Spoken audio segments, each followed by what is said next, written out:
हैं।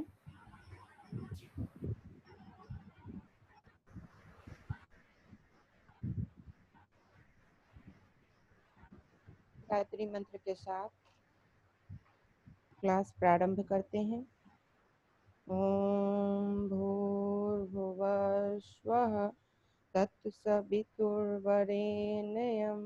भर्गो देवस्य धीमहि धियो यो नः प्रचोदयात्। ओम। पिछले क्लास में हम लोग प्राण शक्ति के बारे में चर्चा कर रहे थे। अभी जो हमारी कक्षा चल रही है वह चल रही है प्राणिक हीलिंग से संबंधित। प्राणिक हीलिंग, अन्नमय कोश की तैयारी। अन्नमय कोश ही वह माध्यम है जिसके द्वारा हम कोई भी कार्य करते हैं, और प्राणिक हीलिंग चिकित्सा का कार्य है, इलाज का कार्य है। अपनी चिकित्सा और अपने साथ जुड़े हुए लोगों की चिकित्सा, शारीरिक, मानसिक, आर्थिक, सामाजिक, शैक्षणिक, व्यवसायिक किसी भी तरह की समस्या हो तो उस समस्या का समाधान प्राणिक हीलिंग के द्वारा प्राप्त किया जाता है। इसके लिए सबसे आवश्यक है कि जो हमारा माध्यम है, जो हमारा शस्त्र है, जो हमारा अस्त्र है, यानी हमारा शरीर, वह बिल्कुल स्वस्थ हो और प्राण शक्ति से भरा हुआ हो। जब तक इसमें प्राण वायु नहीं रहेगा, इसकी धार तेज नहीं होगी, तब तक हम प्राणिक हीलिंग नहीं कर सकते हैं। गुरुजी ने भी अपनी पुस्तक एक दिव्य विभूति में स्पष्ट कहा है कि अपने प्राण बल आपके अगर तेजों में नहीं रहेंगे, बलों में नहीं रहेंगे, और तब आप प्राणिक हीलिंग देने जाएंगे तो सामने वाले की समस्या से आप भी ग्रसित हो सकते हैं। इसलिए सबसे ज़्यादा जरूरी है कि प्राण बल, अपने प्राण बल को सशक्त बनाना, अपने प्राण बल को मजबूत बनाना और अपने प्राण बल पर केंद्रित होना, विश्वास करना। सबसे जरूरी है विश्वास करना कि मेरे प्राण बल इतने सशक्त हैं जिनके माध्यम से मैं जो भी चिकित्सा करूं वह चिकित्सा सफल होगा। जब तक यह मनोभूमि तैयार नहीं रहेगी तब तक प्राणिक हीलिंग में प्रवेश कर पाना संभव नहीं है। हम दुविधाओं में फंसे रहेंगे और प्राणिक हीलिंग नहीं हो पाएगी। तो इसके लिए आवश्यक है कि प्राणिक हीलिंग में विश्वास बनाए रखा जाए। अब है कि अन्नमय कोश की तैयारी। पिछली बार हम लोगों ने भोजन के माध्यम से अन्नमय कोश की तैयारी की बात की थी कि भोजन का व्यवहार हमें कैसे रखना चाहिए। इसमें बहुत व्यापक चर्चा गुरुजी ने भोजन के संदर्भ में, एक पूरा चैप्टर ही उन्होंने भोजन के संदर्भ में दिया है अपने पुस्तक में, कि भोजन को किस तरीके से आंतरिक पवित्रता उसकी बनाई जाए। पृष्ठ चैप्टर 8 और 8.6 में और 8.7 में उन्होंने व्यापक चर्चा की है भोजन की आंतरिक पवित्रता के बारे में। इसी की चर्चा पिछली बार भी हम लोगों ने किया था और पुनः हम संक्षिप्त चर्चा इस पर कर लेते हैं, क्योंकि अन्नमय कोश का आधार भोजन है और भोजन अगर सही पवित्र रहा तो प्राण की शक्ति बढ़ती चली जाएगी, प्राणों को तब संग्रह करने की आवश्यकता पड़ेगी। लेकिन अगर भोजन से प्राप्त, अन्न से प्राप्त हमारे प्राण बल ही कमजोर होंगे तो उसका संग्रह भी कमजोर होगा और तब हम किसी स्थिति में प्राणिक हीलिंग करने में सक्षम नहीं होंगे। तो इसलिए उसकी पवित्रता पर ध्यान रखना बहुत बहुत बहुत जरूरी है। गुरुजी ने यहाँ स्पष्ट कहा है कि विज्ञान बताता है कि मानवीय विद्युत का सबसे अधिक प्रवाह उंगली के पोड़ियों से होता है।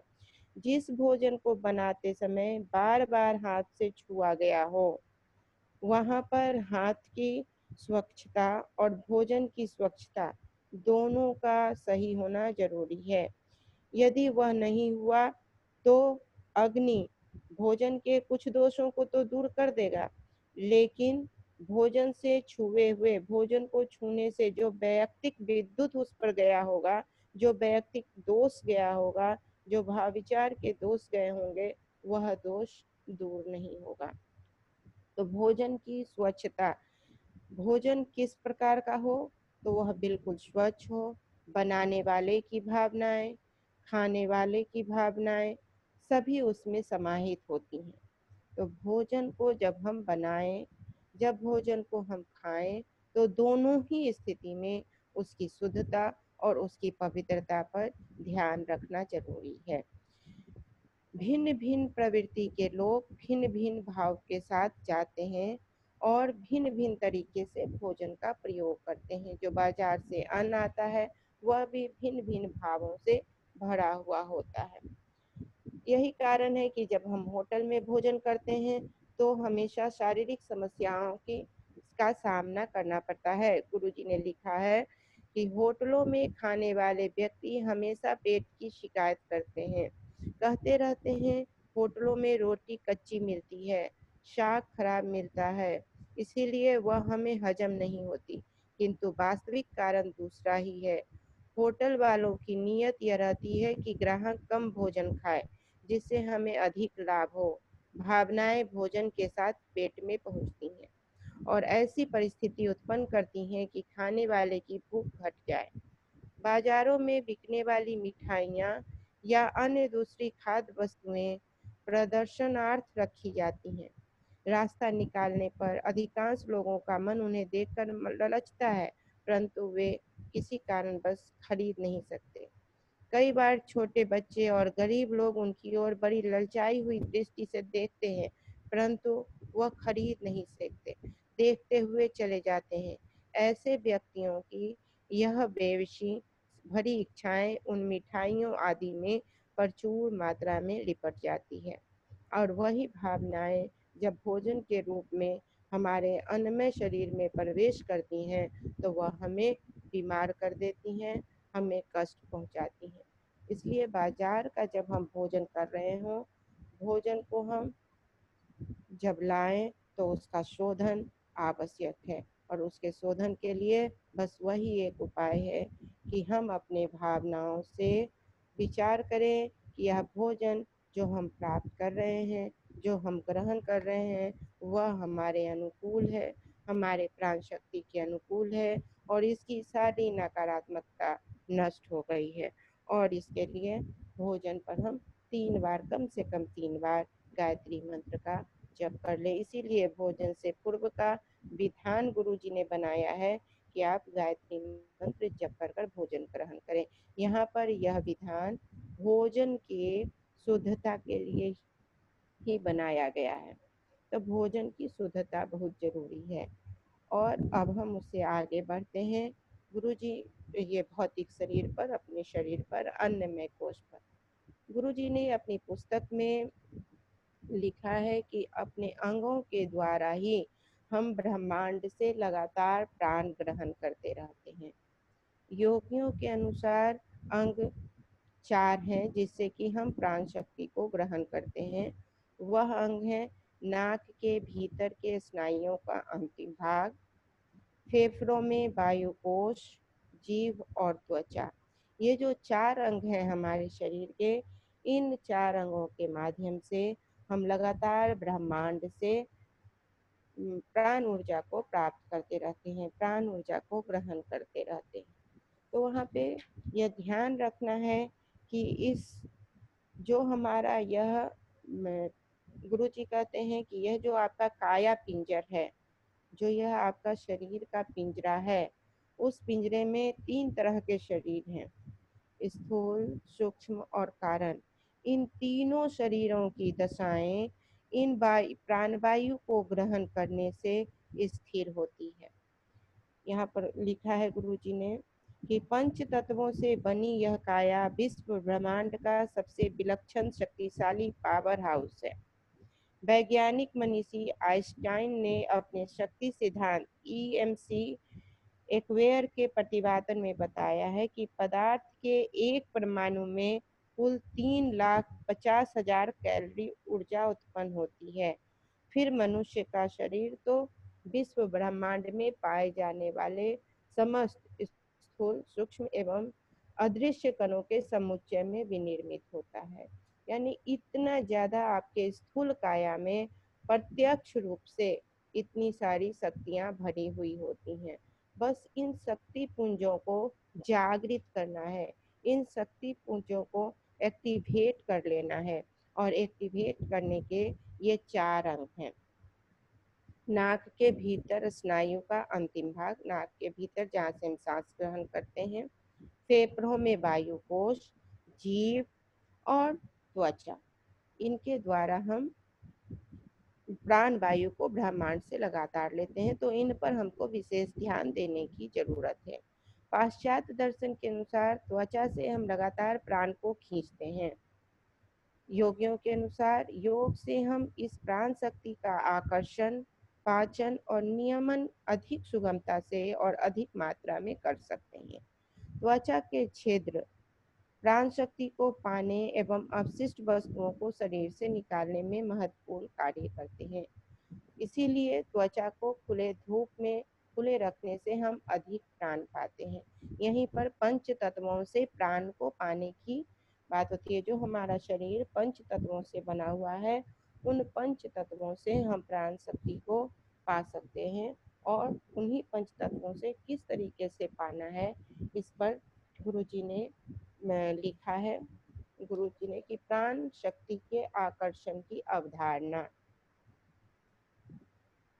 यहाँ पे उन्होंने बताया है कि हम जो प्राण शक्ति का आकर्षण करते हैं, वह आकर्षण भोजन के माध्यम से और पंच तत्वों के माध्यम से करते हैं। और भोजन में भी वह पंच तत्व अवस्थित होता है। सूर्य स्नान के द्वारा हम जो रोम छिद्र है उसके माध्यम से आकर्षण लेते हैं, प्राण बल को हम अपने अंदर पाते हैं। इसलिए प्रतिदिन अगर थोड़ा सूर्य स्नान किया जाए तो हम उससे प्राण बल को प्राप्त कर सकते हैं। एक यह प्रश्न आता है कि सूर्य का सीधे सूर्य से प्राण बल को ग्रहण करना बहुत जगह संभव नहीं होता, बहुत स्थितियों में हम नहीं कर सकते। ऐसे शहरों में ऐसे घर हैं, फ्लैट्स हैं, जहाँ पर सूर्य शक्ति का आवागमन कम होता है। वैसी परिस्थिति में प्राण बल को हम सूर्य से कैसे लें? वहाँ पर प्राणिक हीलिंग में यह बताया गया है। और ये दिव्य विभूति प्राण शक्ति में भी यह बताया गया है कि हम अपने संकल्प शक्ति से किसी भी तरह के प्राण बल को लगातार ले सकते हैं। क्योंकि सूर्य शक्ति कभी भी सोती नहीं है, वह प्रतिपल अपनी ऊर्जा को हमें देती रहती है। उस कभी भी वो रुकता नहीं है, चाहे वह बंद घर हो या खुला आकाश हो, उसकी ऊर्जाएं हर समय हमारे ऊपर पड़ती रहती हैं। अब उसे ग्रहण करना हमारा यह है कि हम किस तरीके से उसे ग्रहण करें। और उसके लिए बस संकल्प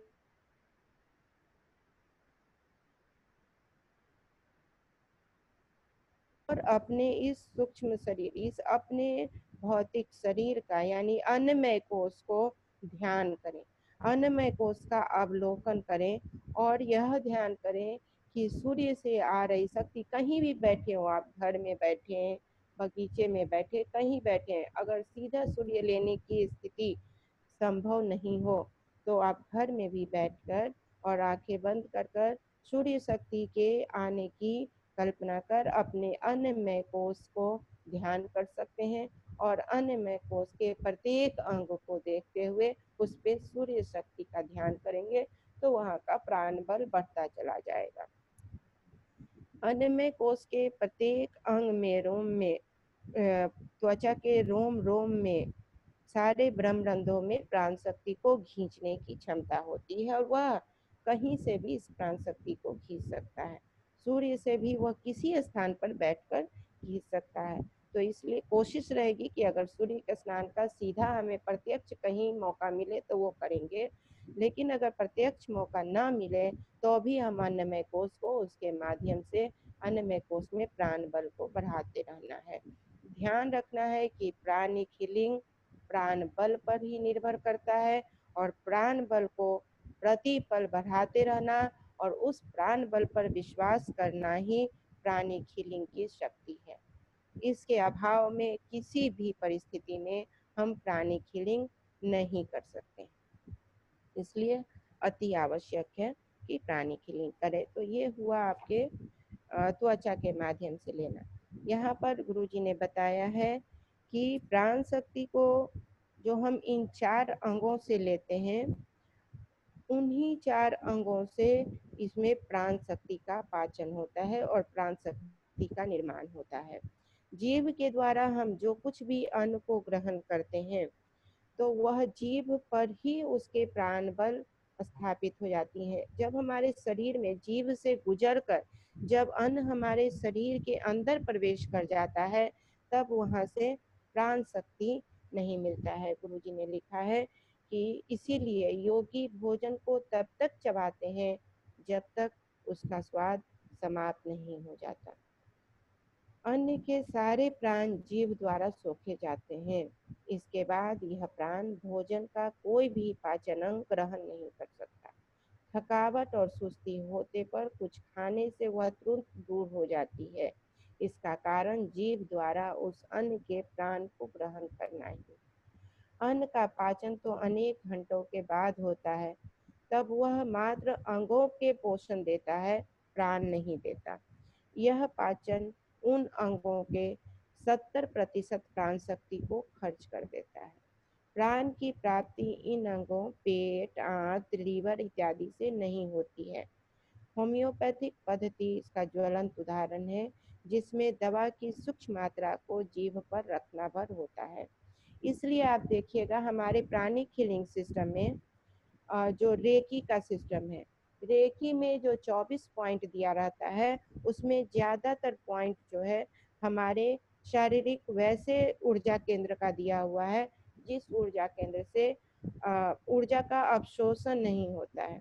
तो प्रारंभ में जब हम चेहरे के पॉइंट्स को करते हैं, तो उससे हम प्राण ऊर्जा को ग्रहण करते हैं, और जब नीचे के हम क्षेत्र में आते हैं, उनके पॉइंट्स को करते हैं, तो वहाँ प्राण ऊर्जा का अवशोषण होता है।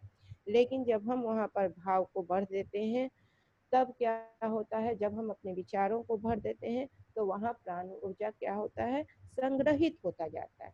और जब संग्रहित होता है, तो सबसे ज्यादा काम जो शरीर का होता है भोजन के पाचन में, तो लीवर, किडनी, इन सब जगहों पर जो प्राण बल गया रहता है वह वहाँ संग्रहित रहता है, और फिर वह उन कामों को करता है। वहाँ से हमें प्राण बल प्राप्त नहीं होता, बल्कि वहाँ से प्राण बल खर्च होता है। प्राण बल प्राप्त करने के जो यह चार हमारे जो 4 हैं अंग, नाकों के द्वारा, फेफड़ों में वायु कोश से, जीभ और त्वचा से, वही मूल है। यानी कि आपके चेहरे का पार्ट और हृदय का पार्ट, हृदय से मस्तिष्क के भाग से, इसको अध्यात्म का क्षेत्र भी कहते हैं। जो चक्र विज्ञान है, चक्र विज्ञान में इसीलिए ऊपर का ये जो 3 चक्र है, 1, 2, 3 और चौथा सहस्त्रार, इसको अध्यात्म क्षेत्र कहते हैं। और नीचे जो क्षेत्र आता है, मणिपुर चक्र, स्वाधिष्ठान चक्र और मूलाधार चक्र, इसे संसार का चक्र कहते हैं। ऊपर के चक्रों से हम प्राण बल को प्राप्त करते हैं, ग्रहण करते हैं, और नीचे से हम उसका अवशोषण करते हैं, और उसके माध्यम से हम चिकित्सा करते हैं, उसके माध्यम से हम सांसारिक कार्यों को करते हैं। तो यह बहुत जरूरी है कि हम अपने उन अन्नमय कोश के उन अंगों पर विशेष ध्यान रखें जहाँ से कि हम प्राण बल को प्राप्त करते हैं, और फिर उसके बाद उन अंगों पर जहाँ हम संग्रह करते हैं।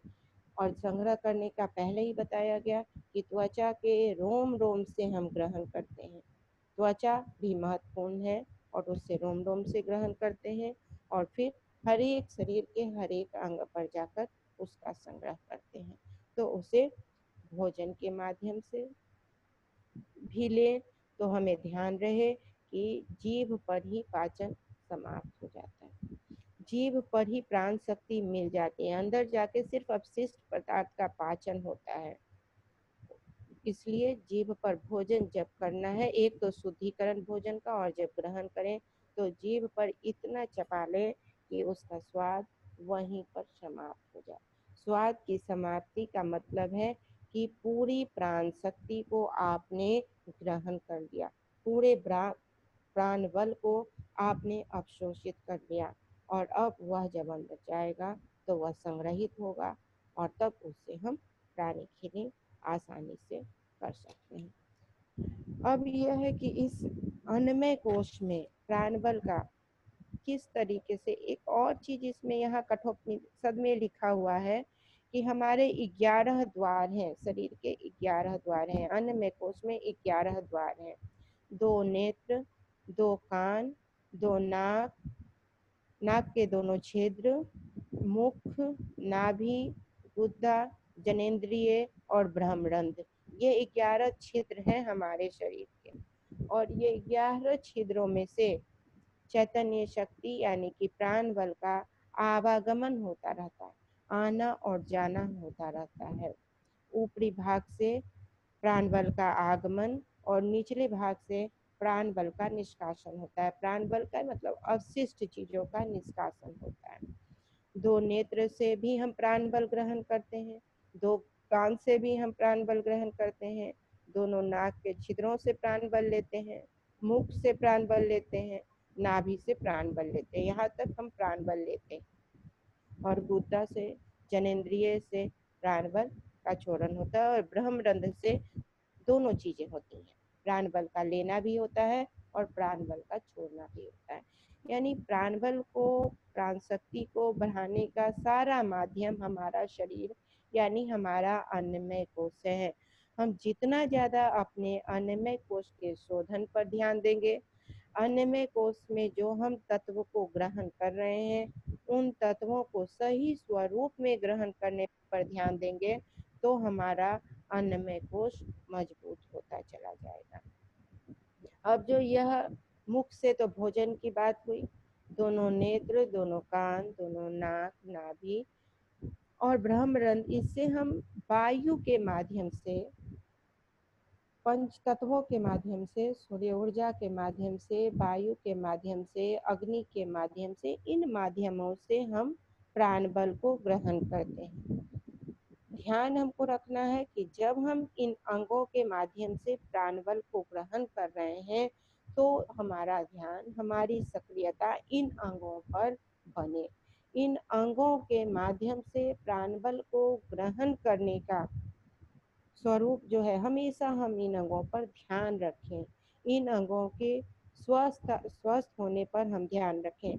अगर हमारे नाक के ब्रह्मरंध्र, हमारे नाक के जो रंध्र हैं नाक के आगे के भाग में, वह कहीं से भी उसमें अवरोध होगा तो प्राण बल कम जाएंगे, और प्राण बल जब कम जाएंगे तो वह हृदय क्षेत्र में जाकर हृदय क्षेत्र के वायु को रोकेगा, वायु कोश में सही से वायु का आदान प्रदान नहीं होगा, और तब फेफड़ों में रुकावट आएगी, और तब हमारे शरीर के प्राण बल कमजोर होते चले जाएंगे। तो इसलिए बहुत जरूरी है कि हम शरीर के प्रत्येक अंग में ध्यान करें, प्रत्येक अंग के स्वास्थ्य पर ध्यान करें। और यह भोजन तो एक हुआ, दूसरा हुआ आसन और प्राणायाम के माध्यम से हम इसको करते हैं। आसन और प्राणायाम में हमेशा ध्यान रखना है कि वैसे आसन हम करें, वैसे प्राणायाम हम करें, जहाँ प्राणायाम करते समय और आसन करते समय हमारे शरीर के जो जोड़ है, जो गांठ है, जो जहाँ पर वह गुच्छ बनाते हैं और वो गांठ के रूप में बन जाते हैं, उन गांठों को तोड़ने पर हमारा ध्यान हो, क्योंकि सबसे ज्यादा प्राण शक्ति वहीं पर जाकर अवरोध उत्पन्न करती है। तो प्रथमतः तो प्रत्यक्ष जो दिखने वाले गांठ हैं, पिछली बार भी हम लोगों ने चर्चा की थी कि प्रत्यक्ष दिखने वाले 17 जो हमारे गांठ हैं, 17 जो हमारे जोड़ हैं, संधि स्थल हैं, वह है हमारे गर्दन के, हमारे हाथों के 4, दाएं हाथ 4,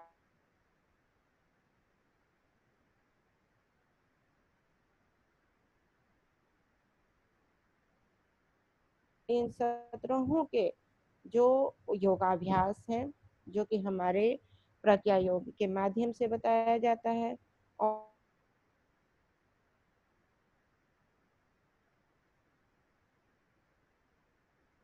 किस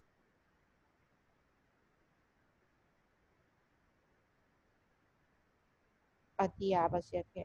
अभ्यास पक्ष पर हम जितना ज़्यादा ध्यान देंगे उतना ज़्यादा हम अपने प्राण बल को बढ़ाते चले जाएंगे। तो इसलिए अभ्यास पर ध्यान देना है। और ये जो इसके अलावा जो हमारी ग्रंथियां हैं, हमारे शरीर के अंदर जो ग्रंथियां हैं, उन ग्रंथियों पर दो तरीके से हम काम कर सकते हैं। प्राण बल को बढ़ाने के लिए दो तरीके से काम कर सकते हैं। एक तो उन ग्रंथियों के एक्सरसाइज,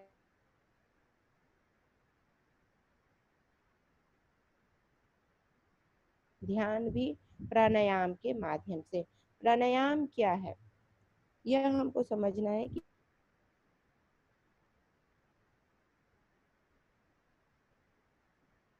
सांसों का लेना, छोड़ना और लेना यह प्राणायाम नहीं है, बल्कि सांसों को नियंत्रित कर लेना प्राणायाम है। श्वासों को क्षण भर के लिए रोक लेना प्राणायाम है। सांसों को अपने संकल्प शक्ति के साथ मिला देना प्राणायाम है।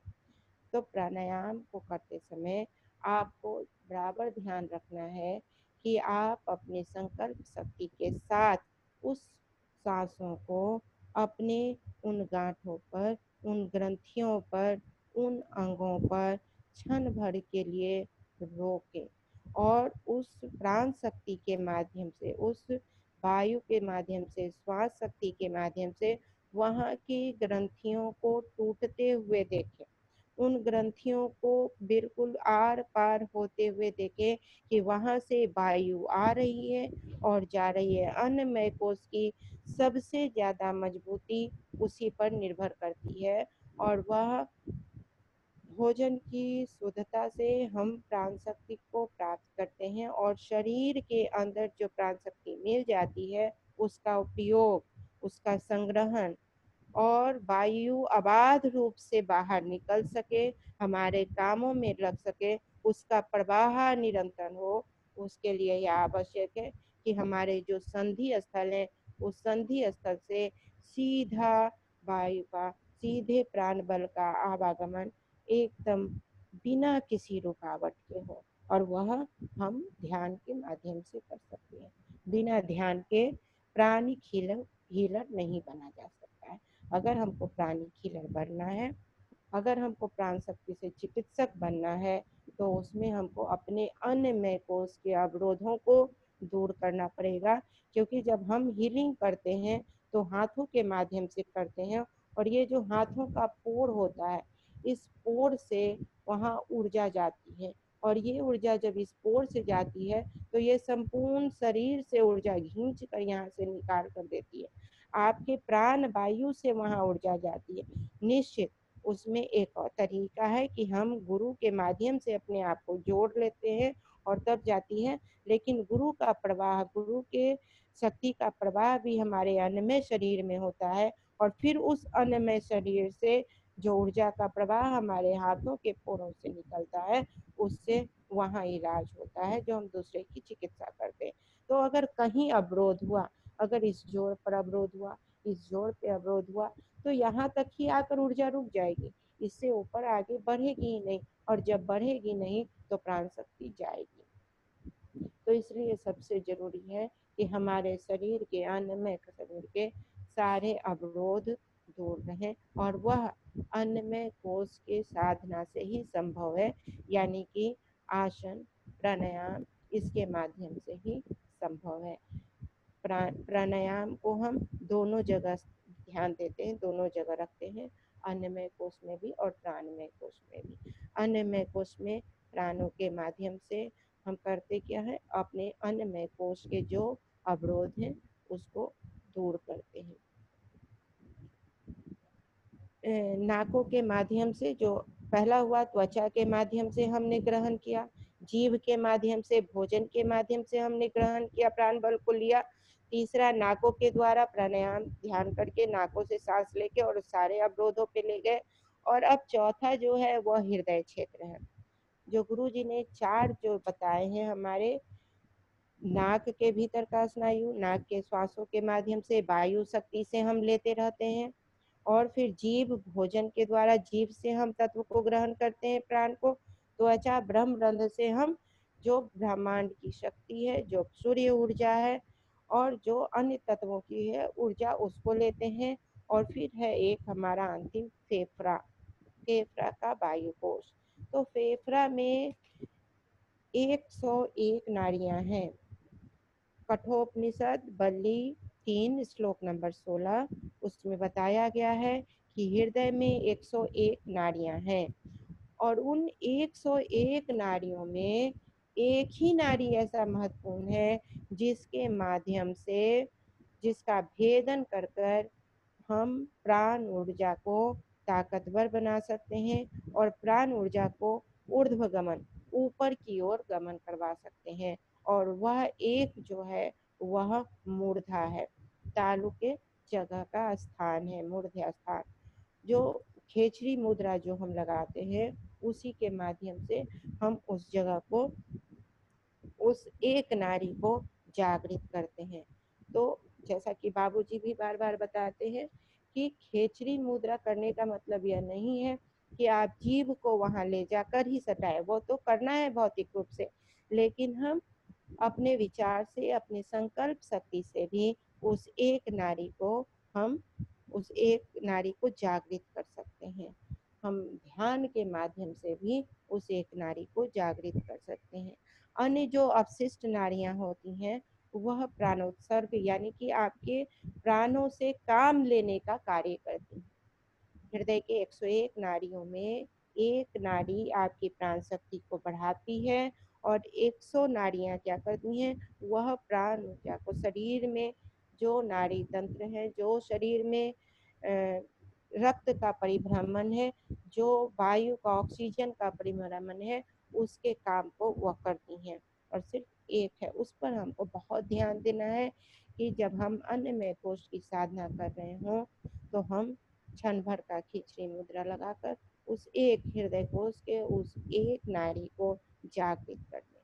उस एक नाड़ी के जागृत होते ही क्या, जागृत होने से हमारे जो 4 अंग हैं उन चारों से प्राणबल लेने की क्षमता बढ़ जाएगी। और प्राणबल लेने की जब क्षमता बढ़ेगी, जब संग्रह होगा, तभी हम प्राणिक हीलिंग का काम कर सकते हैं।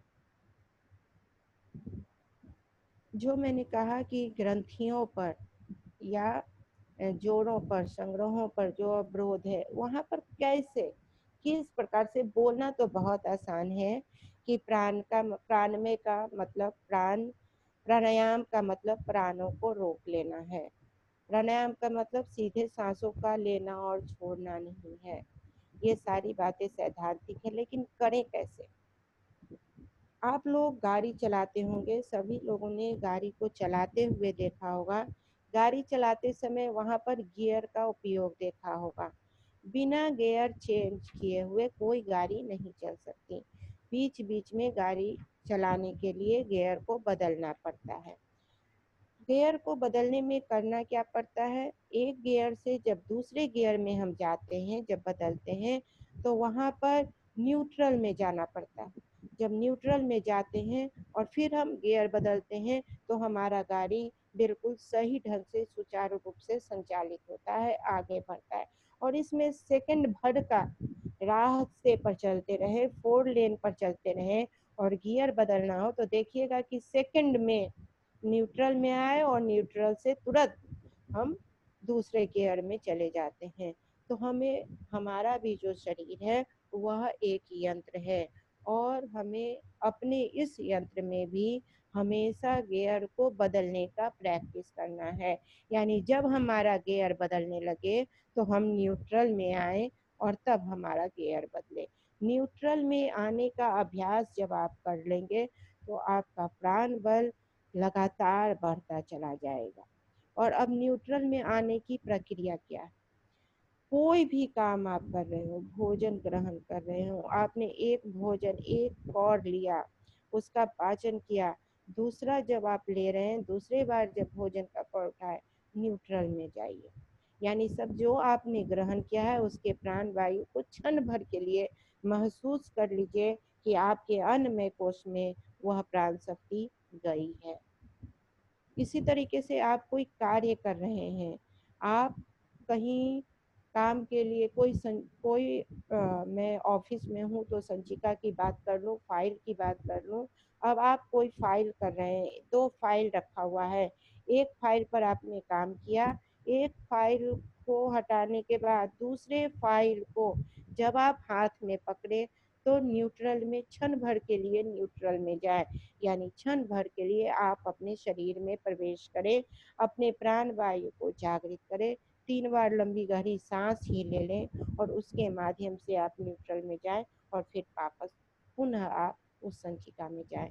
तो पहले की ऊर्जा जो है प्राण बल है, जो कुछ भी उससे प्राण बल आपने लिया या जो कुछ भी प्राण बल उसमें दिया वह फिर से रिस्टोर हो जाए रिस्टोर हो जाएगा। और तब जब अगला काम आप करेंगे तो वहाँ की ऊर्जा और यहाँ की ऊर्जा प्रभावित नहीं होगी, और तब आपका जो अन्नमय शरीर, यह जो शरीर है वह संतुलित रहेगा, वहाँ की ऊर्जा संतुलित रहेगी, स्थिर रहेगी, शांत रहेगी, और तब वह सही ढंग से काम करेगा। पर यहाँ एक बात ध्यान देना है कि जब आप कभी गाड़ी को न्यूट्रल में छोड़ कर देखें, अगर बहुत देर तक गाड़ी को न्यूट्रल में छोड़ दिया जाता है तो क्या होता है परिणाम, गाड़ी बहुत ज्यादा गर्म हो जाती है और फिर उसको स्थिर करना पड़ता है, बंद करना पड़ता है।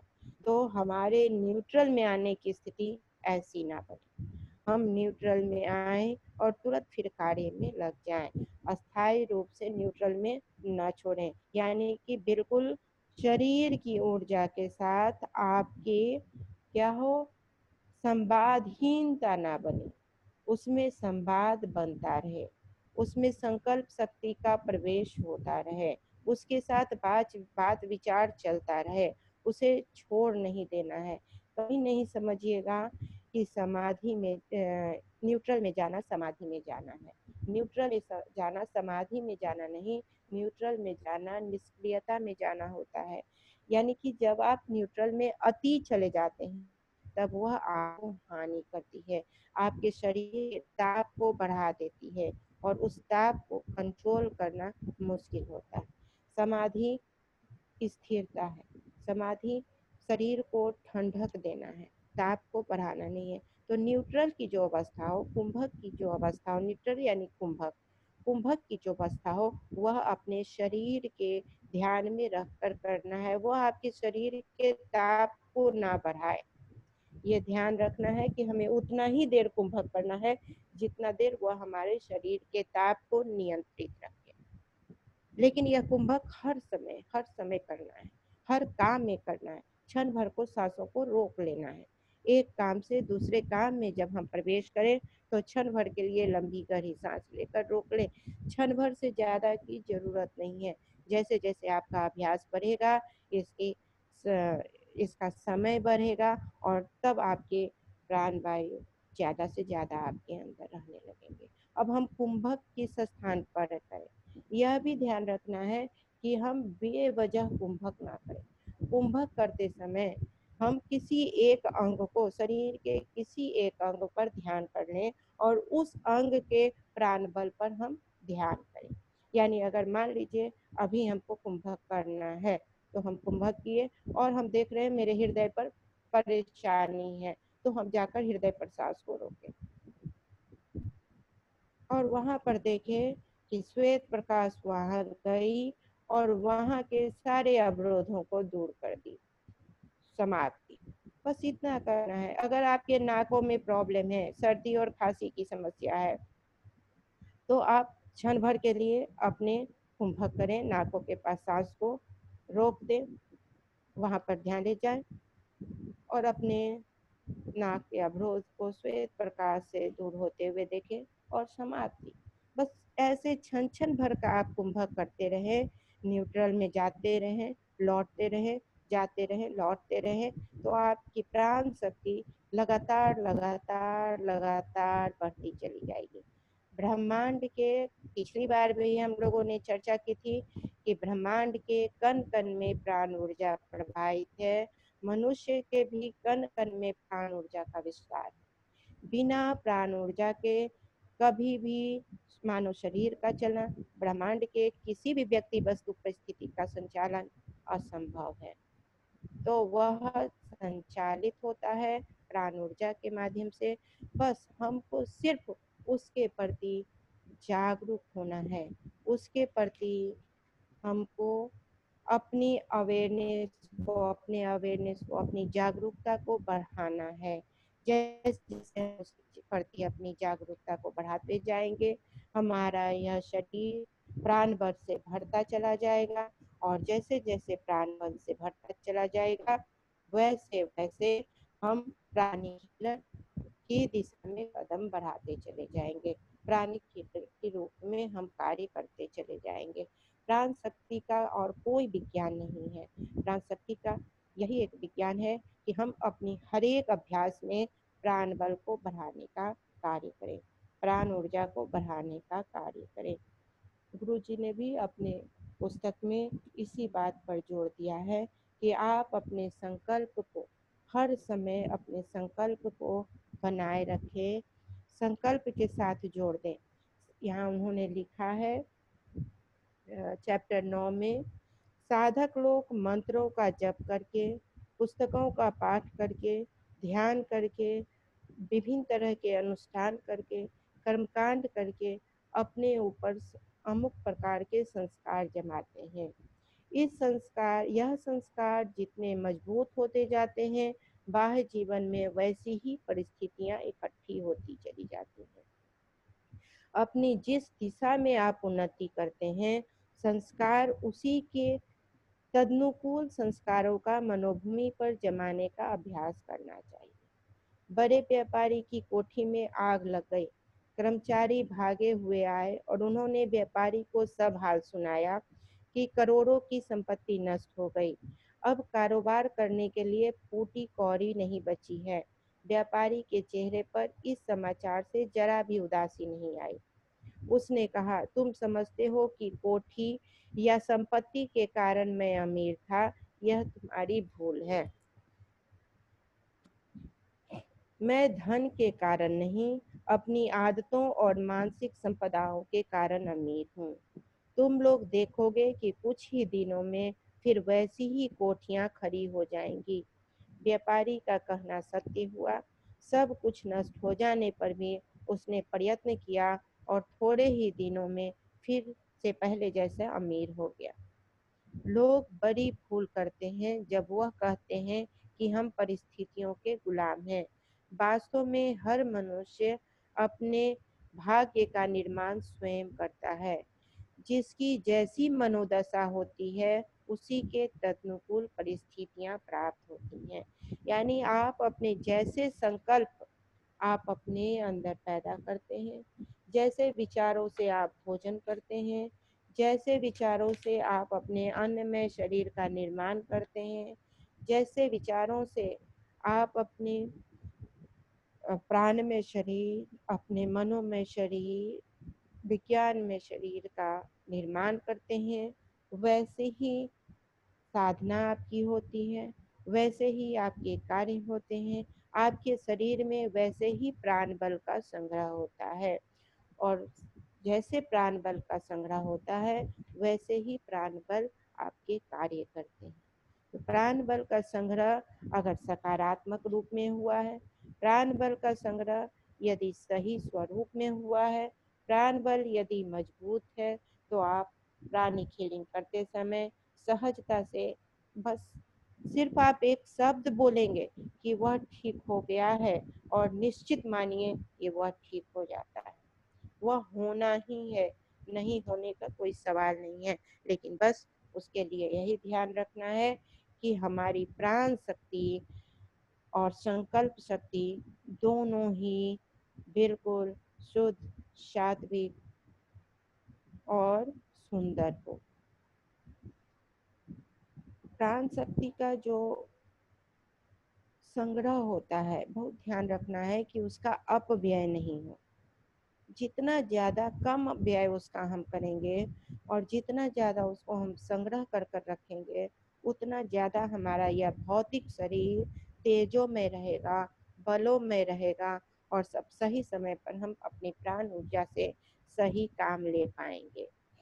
दार्शनिक कन्फ्यूशियस ने कहा है कि जो मितव्ययता के नियम को भंग करता है, मतलब ऊर्जा ही नहीं, किसी भी चीज में मितव्ययता, कम खर्च के नियम को भंग करता है, वह अंत में दुख सहता है, वह दुख सहता हुआ मरता है।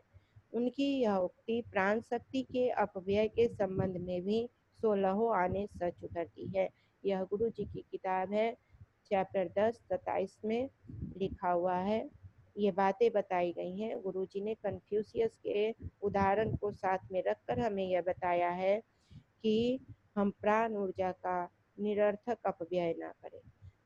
विभिन्न अन्नमय कोश की मजबूती से प्राण ऊर्जा को संग्रहण तो हम कर लेते हैं, लेकिन अपव्यय भी बहुत ज्यादा करते हैं।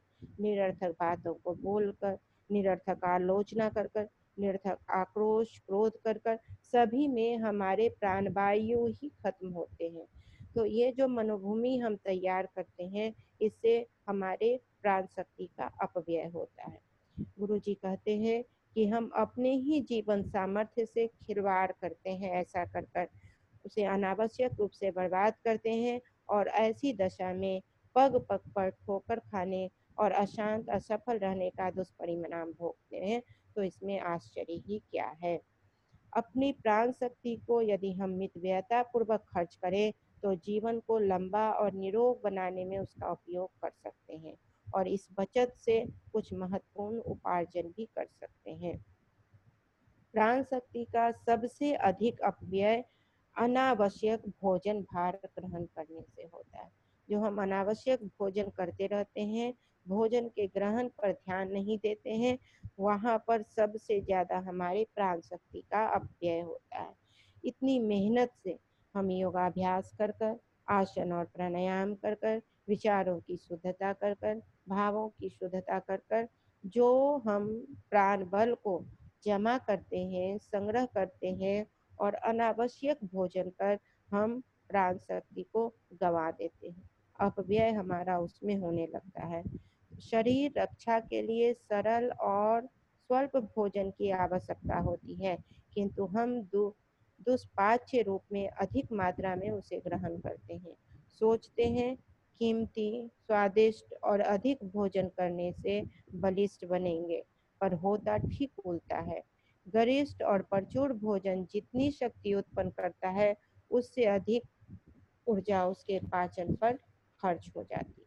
उससे अधिक ऊर्जा हम उसके पाचन पर खर्च कर देते हैं। और एक प्राणी खिलियर अगर आपको बनना है, तो अपने इस दिवालियेपन को, प्राण ऊर्जा की दिवालियेपन को रोकना होगा। जब हम वह रोकेंगे, तब हमारी प्राण ऊर्जा सशक्त बनेगी, जागरूक बनेगी, जागृत बनेगी, और तब हम आसानी से प्राणिक हीलर बन सकते हैं। प्राणिक हीलर बने, बस ये ध्यान रखना है, अभी हम लोग प्राणिक हीलिंग पर कार्य करें। प्राणिक हीलिंग का कक्षा चल रहा है, तो हम ये 5 दिन की कक्षा में अपने अन्नमय शरीर को इतने प्राण बल से भर ले कि फिर प्राण चिकित्सा करते समय हमें कोई परेशानी नहीं। प्राण चिकित्सा करने का मतलब यह कतई नहीं है कि हम दूसरे की ही प्राण चिकित्सा करेंगे। हम जो कुछ भी अपने समस्याओं के समाधान के लिए जिन ऊर्जाओं का खर्च करते हैं, वह भी वास्तव में प्राण ऊर्जा ही है। हमारी आर्थिक समस्या हो, शारीरिक समस्या हो, मानसिक समस्या हो, पारिवारिक समस्या हो, व्यवसायिक समस्या हो, आध्यात्मिक समस्या हो, जो कोई भी समस्या हो, उन समस्याओं पर जो हम अपने ऊर्जा का उपयोग कर रहे होते हैं, वह वास्तव में प्राणिक हीलिंग का हिस्सा है। बस हमको उसके प्रति सचेत रहना है कि हम प्राणिक हीलर के रूप में काम कर रहे हैं। हम हर समय प्राणिक हीलर ही होते हैं। हर समय हम प्राण ऊर्जा से ही काम कर रहे होते हैं। प्राण ऊर्जा से ही हम समस्या का समाधान खोज रहे होते हैं। हम जन्मजात प्राणिक हीलर हैं। हमें अलग से प्राणिक हीलर बनने की आवश्यकता नहीं है। जिस क्षण हम जन्म लेते हैं, उस क्षण से हम हीलर होते हैं। हम अपनी माँ की गोद में होते हैं, और माँ जब हमें गले से लगाती है, और गले से लगाकर जब वह प्रसन्न होती है, तो हमारी ऊर्जा उसको हील कर रही होती है। उसको जब वह बहुत गुस्से में होती है, और जब हम बच्चे के रूप में शिशु एक बार खिलखिला कर हंस देता है और उसका ऊर्जा काफूर हो जाता है, उसका गुस्सा काफूर हो जाता है, वह गुस्सा खत्म हो जाता है, तो यह प्राणिक हीलिंग है। वह शिशु अपने माँ का प्राणिक हीलिंग कर रहा होता है, अपनी ऊर्जा के माध्यम से वह उसकी चिकित्सा कर रहा होता है। तो प्राणिक हीलिंग अलग से बनने की कोई प्रक्रिया नहीं है, क्योंकि हम शुरू से ही इसके प्रति सचेत नहीं रहते, जागरूक नहीं रहते, ऊर्जा के बारे में कोई अपनी चेतना को जागृत नहीं रखते, कोई ध्यान नहीं देते, तो हमको अलग से प्राणिक हीलर बनने के लिए प्रयास करना पड़ता है। जबकि वास्तविकता यह है कि हरेक मनुष्य जन्मजात प्राणिक हीलर है, जन्मजात उसमें प्राण ऊर्जा है, और वह हर क्षण एक दूसरे की समस्या का समाधान ऊर्जा के माध्यम से ढूंढता रहता है। तो हमें बस करना है कि अभ्यास के द्वारा इस प्राण ऊर्जा को आगे बढ़ाते रहना है। आज की कक्षा हम यहाँ समाप्त करते हैं, और अगली कक्षा में हम पुनः मिलेंगे, और तब हम इस पर और विशेष चर्चा करेंगे। प्रश्नोत्तर के है कि दीदी, ब्रह्मरंध्र मतलब आज्ञा चक्र का स्थान या कुछ और? यहाँ पर ब्रह्मरंध्र की जो चर्चा की गई है वह त्वचा के रोम कूपों के रूप में चर्चा की गई है। त्वचा के जो रोम कूप होते हैं, प्रत्येक रोम कूप, उसे ब्रह्मरंध्र के रूप में हम बात करते हैं। प्राणिक हीलिंग में उसे ब्रह्मरंध्र के रूप में हम लेते हैं, और उसी से जो त्वचा से हम लोगों के शरीर में जो ऊर्जा प्राप्त करते हैं, प्रत्येक रोमकूप, प्रत्येक ब्रह्मरंध्र, उससे जो ऊर्जा प्राप्त करते हैं, उससे जो प्राण बल प्राप्त करते हैं, वहाँ पर उस रूप में इसकी चर्चा हो रही है। अंकुर भैया को आवाज़ नहीं जा रही है शायद, तो हम लोग थोड़ी और आगे चर्चा कर लेते हैं इस पर, कि हम अभ्यास पक्ष पर थोड़े आते हैं कि किस प्रकार से हम अभ्यास कर लें, किस प्रकार से हम थोड़ा यह जान लें कि हम प्राण बल को प्रतिदिन कैसे बढ़ा सकते हैं। फिर से एक बार चर्चा कर लें हम, कि हमें अपने शरीर के को हमेशा गाड़ी के गियर की तरह न्यूट्रल में ले जाना है, और न्यूट्रल में ले जाने के लिए यह अभ्यास हमें आज से प्रारंभ कर देना है, कि हर समय कुंभक का अभ्यास, हर पल कुंभक का अभ्यास करना है। जब कभी एक काम से दूसरे काम में प्रवेश करें, तो हम क्षण भर का कुंभक कर ले। एक विचार से दूसरे विचार में प्रवेश करें, तो क्षण भर का कुंभक कर लें। कुंभक यानी कि न्यूट्रल में जाना। अपने शरीर को हर समय न्यूट्रल में ले जाएं, वापस कार्य ऊर्जा में लाएं, न्यूट्रल में ले जाएं और वापस कार्य में लाएं। रेकी में 24 पॉइंट बोला जाता है। इसी तरीके से हमारे न्यास योग पद्धति में 51 पॉइंट की चर्चा होती है, 51 है। अन्य योगों में देखा जाए, शरीर रचना के हिसाब से देखा जाए, तो हमारे 206 जो हड्डी के संधि स्थल है, जैसे 6 हड्डियां हैं, तो उन 206 हड्डियों का जोड़ होगा। वह जोड़ जो है वह फिर वह संधि स्थल आपके ऊर्जा के केंद्र बिंदु बन सकते हैं। बहुत सारे हमारे अंदर जो गुच्छ हैं, नसों के ग्रंथियां हैं, वह सभी ऊर्जा केंद्र हो सकते हैं।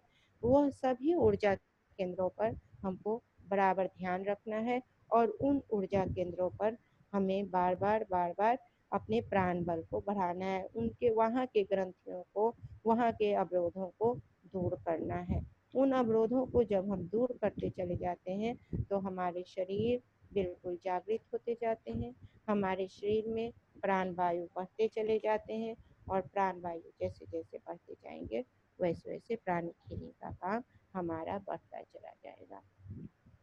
गुरु जी ने कहा है एक जगह कि हमारी जितने हम लोग श्वास, अग्नि, जल और विचारों के द्वारा प्राण शक्ति को अपने अंदर खींचते हैं। जो शरीर उस प्राण शक्ति को उचित मात्रा में खींच लेता है, वह प्रसन्न, उत्साहित, तेजपूर्ण, जीवट दिखाई देता है। किंतु जो उस शक्ति को पर्याप्त मात्रा में ग्रहण करने में सक्षम नहीं होता, वह मोटा या अति पतला, आलसी, उदास और निस्तेज हो जाता है। नारियों की सहायता से भी हम महान प्राण तत्व को अपने अंदर लेते हैं और एक व्यक्ति से दूसरे व्यक्ति को देते हैं, एक शरीर से दूसरे शरीर को देते हैं और अखिल ब्रह्मांड में इससे गति प्रदान होता है। और ये सारे कुछ योगाभ्यास के द्वारा कर सकते हैं। हम अपने अंदर जो नाड़ियों का जाल है, यह अगली कक्षा का विषय है कि हमारे अंदर जो नाड़ियों का जाल है हमारे शरीर के अंदर, उस नाड़ियों को जाल को हम प्रत्यक्ष कैसे देखें, किस तरीके से हम अपने इस भौतिक शरीर के सूक्ष्म शरीर यानी नाड़ियों का जाल, नाड़ियों में बहती हुई प्राण शक्ति को हम प्रत्यक्ष कैसे देखें, इसका अभ्यास है। गुरु जी बोल रहे हैं, यहाँ ने बताया है कि जिन लोगों ने योगाभ्यास किया है और थोड़ी बहुत भी सफलता प्राप्त की है, वह अपने अंतः नेत्रों से नाड़ी जाल में बहती हुई प्राण शक्ति को प्रत्यक्ष देख सकते हैं। शरीर से निकलने वाले प्राण तेज को भी वो अच्छी तरह से देख सकते हैं। वह तेज हल्के गुलाबी रंग का प्रकाश विद्युत या किरणों के रूप में दिखाई देता है। अभ्यासी यह भी देखते हैं कि जब कोई चिकित्सक मार्जन करके हाथ झाड़ता है तो उसकी उंगलियों के सिरों में से चिंगारियां झड़ने लगती हैं। जो लोग अभ्यासी नहीं हैं, वह भी इस शक्ति को गर्म चूल्हे में से निकलती हुई हवा, भाप या कांपती हुई किसी वस्तु की तरह अनुभव कर सकते हैं। तो हम जब, और यह कैसे होगा, कब हम देखने लगेंगे, जब हम अपने शरीर के प्राण बल को बढ़ाते जाएंगे और बढ़ाते के समय न्यूट्रल में जाएंगे। न्यूट्रल में जाने का मतलब कुंभक करेंगे और कुंभक कर कर उस अंग को देखने की दृष्टि बढ़ाएंगे। जिस अंग पर हम प्राण शक्ति दे रहे हैं, जिस अंग पर हम प्राण बल को स्थापित कर रहे हैं, उस अंग को देखने की दृष्टि बढ़ाना है। यानी क्षण भर उस अंग पर जाना है, वहां जाकर सांसों को रोकना है और वहां पर प्राण ऊर्जा को प्रवाहित करना है, श्वेत प्रकाश को प्रवाहित करना है। तो जब हम एक एक अंग को देखने लगेंगे, तब धीरे धीरे उस अंगों के आवागमन को देखने लगेंगे। अगर हमारे एक नेत्र के आई को देखेंगे और दूसरे को देखेंगे, तब हम फिर दोनों में जो आ रही है प्राण ऊर्जा, उसे देखने लगेंगे। उसी तरीके से अगर हम आज्ञा, यहाँ कपाल पर आज्ञा चक्र पर ऊर्जा देखते हैं और फिर नाकों पे ऊर्जा देखते हैं, तो फिर हम उस दोनों के आवागमन को देखने लगेंगे। और इस तरह से हमारे शरीर के अंदर प्राण बल किस तरीके से आ रहा है, कहाँ से जा रहा है, कैसे उसका आना और जाना हो रहा है, उसका हम प्रत्यक्ष दर्शन करने लगेंगे, प्रत्यक्ष रूप से देखने लगेंगे। बस हमें अभ्यास पक्ष को बढ़ाना है।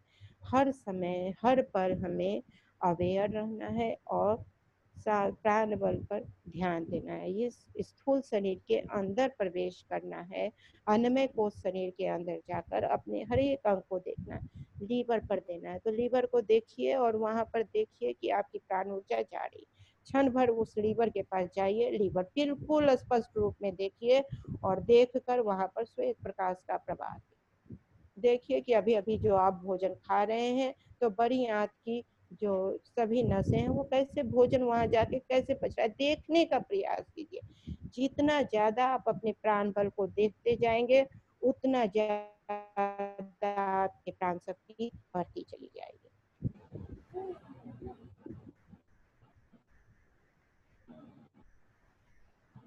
ये अनुभव पेठिया जी, आपका प्रश्न है, आप पूछिएगा।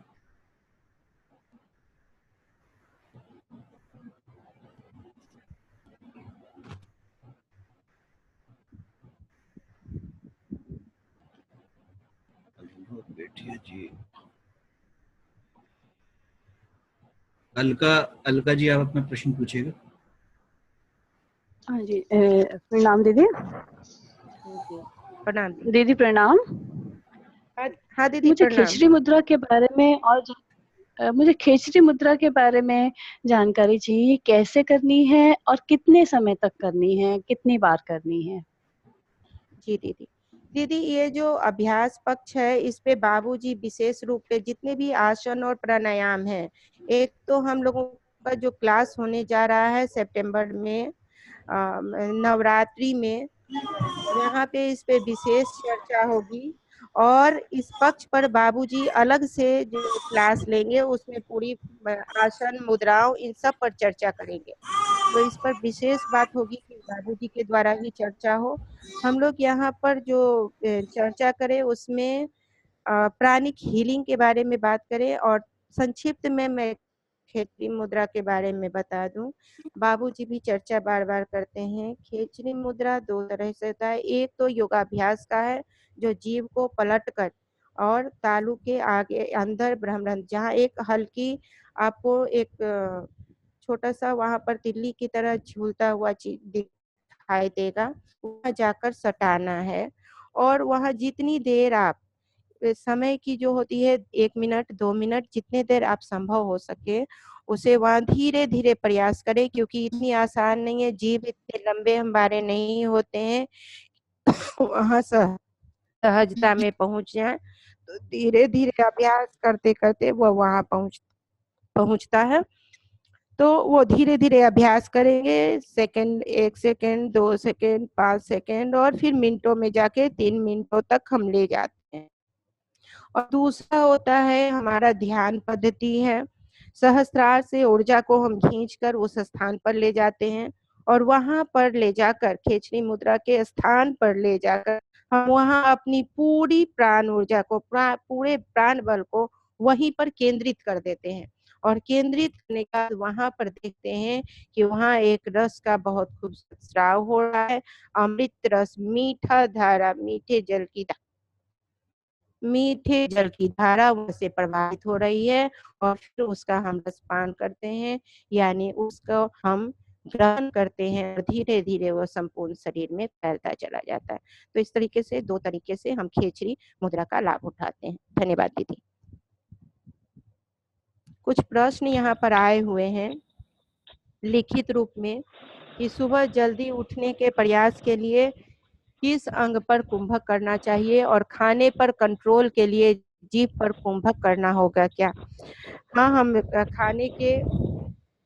खाने पर कंट्रोल करने के लिए हम जीभ पर भी कुंभक कर सकते हैं। और सबसे ज्यादा जो हमें ये सुबह जल्दी उठने के प्रयास के लिए आज्ञा चक्र पर हमारा ध्यान केंद्रित हो, नेत्रों पर हमारा ध्यान केंद्रित हो, श्वासों पर हमारा, यानी नाक के नासिका क्षेत्र के अगले भागों पर हमारा ध्यान केंद्रित हो, तब हमें नींद में कमी आ सकती है। भोजन पर दो तरीके से भोजन पे हम नियंत्रण कर सकते हैं। जीभ पर कुंभक कर सकते हैं हम स्वाद पर, और दूसरे क्या है कि वही मानसिकता पर, मन आज्ञा चक्र पर ध्यान ले जाकर, और हमें विचार करना है, अपने विचारों को सहजता में, भोजन के विचारों को सहजता में आने और जाने देना है कि भोजन हमारे लिए, भोजन का अवलोकन, इसको बोलते हैं भोजन का अवलोकन करना। भोजन कर रहे हैं, भोजन को दृश्य के रूप में अपने सामने आने दीजिए, और आकर देखिए कौन कौन से भोजन है जो आपके शरीर के लिए सही है, और कौन से भोजन आपके शरीर के लिए सही नहीं है। बस उसे सहजता से आने दीजिए। जो आपके लिए सही है उसे अपने अंदर प्रविष्ट कीजिए, और जो आपके लिए सही नहीं है उसको किनारे से छाट दीजिए। और जो आपके लिए सही है उस पर क्षण भर के लिए श्वासों को रोककर ध्यान कर लीजिए। उसकी प्राण शक्ति भी आपको मिलेगी, और आपकी ऊर्जा भी उस पर बढ़ती चली जाएगी, और कुंभक भी हो जाएगा। भोजन पर कुंभक इसको बोलते हैं। धन्यवाद भैया। दूसरा एक क्वेश्चन आया हुआ है खेचरी मुद्रा का हुआ, दीदी अन्नमय कोश में कौन कौन से अंग आते हैं? अन्नमय कोश में शरीर के जितने भी अंग हैं वो सभी अन्नमय कोश में आते हैं। जो कोई भी प्रत्यक्ष आपको दिख रहे हैं सभी अन्नमय कोश के भाग हैं। उसमें कोई अलग अलग अलग अलग नहीं बटा हुआ है, ये अलग है वह अलग है। सभी प्राणों, जो पांचों कोश हैं वह हमारे इसी शरीर के स्वरूप है। पांचों कोष को हमको इसी शरीर में देखना है, क्योंकि यही शरीर हमको माध्यम के रूप में मिला हुआ है। तो आपके सारे अंग अन्नमय कोष के भी अंग हैं। जी, बाबूजी भी है हमारे साथ प्रश्न उत्तरों के लिए, तो बाबूजी का अनम्यूट है। जी बाबूजी। जी किरण दीदी के बाबूजी को अकाउंट ऑन से, कर लिया जाए। किरण दीदी के अकाउंट से बाबूजी भी हैं। जी। और कोई प्रश्न है तो करें। अंकित पांडे जी, आप अपना प्रश्न पूछेगा। हेलो दीदी प्रणाम। प्रणाम भैया। हाँ बाबूजी प्रणाम। मेरा मेरा प्रश्न था कि संकल्प शक्ति और प्राण का क्या संबंध है, और जैसे अगर हमको किसी काम को करना है, अच्छे काम को, या कुछ हमने कुछ प्रण किया कि करना है, तो संकल्प शक्ति को हम लोग कैसे बढ़ा सकते हैं? प्राण के माध्यम से या एक्सरसाइज के माध्यम से, कैसे? प्राण शक्ति और संकल्प शक्ति दोनों एक दूसरे के पूरक हैं। दोनों एक दूसरे के समानांतर चलते हैं।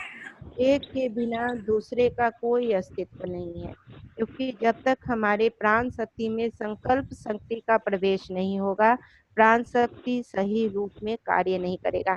यहाँ मैंने अभी अभी जो दिव्य विभूति के एक अंश को पढ़ा था कि हम लोग जो मंत्र का जप करते हैं, पुस्तकों का पाठ करते हैं, ध्यान करते हैं, अनुष्ठान करते हैं, विभिन्न तरह के कर्मकांड करते हैं, और उसी में आप ले लें कि हम जो सांसारिक प्रतिदिन के कार्य करते हैं, उन सब को करते समय हम विभिन्न तरह के संस्कार अपने ऊपर जमाते जाते हैं, और वह संस्कार जो है जितने ज्यादा मजबूत होते हैं, बाहरी जगत में वह संस्कार ही वास्तव में संकल्प हैं, और वह हमारे बाहरी जगह की परिस्थितियों को उत्पन्न करने लगते हैं।